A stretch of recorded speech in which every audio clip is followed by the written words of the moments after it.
ప్రశాంతమైన పక్షుల ధ్వనులు, నవ్వులతో నిండిన నగరం బృందావనం.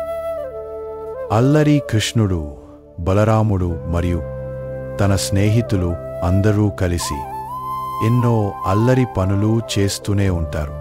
అందులో మొదటిది వెన్న దొంగిలించడం. కృష్ణుడు తన అకతాయి పనులు చేస్తూ ఊరులో ఉన్న అందరి ఇంట్లో నుంచి వెన్న దొంగలించేవాడు. కృష్ణుడు చేసే అల్లరిని తట్టుకోలేక గోపికలు అందరూ యశోదదేవికి చెప్పేవారు.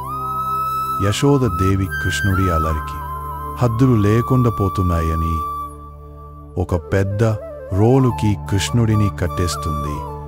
కాని కృష్ణుడు తన అల్లరి పనులతో ఆ రోలుతో పాటు అడవిలోకి వెళ్తాడు.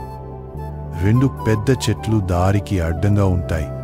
కృష్ణుడు రోలు ఉండడం వలన వాటికి మధ్యలో ఇరుక్కుపోతాడు. తన బలంతో బయటికి వస్తాడు. అందులో నుంచి నలకువ మరియు మణిగ్రీవ అన్న దేవతలు బయటికి వస్తారు. స్వామి, నీ కృపా వలన మాకు విముక్తి కలిగింది అని అంటారు. కన్నయ్య కానరాక యశోద కంగారు పడుతుంది. ఇలాంటి వీడియోస్ కోసం సబ్స్క్రైబ్ చేసుకోండి.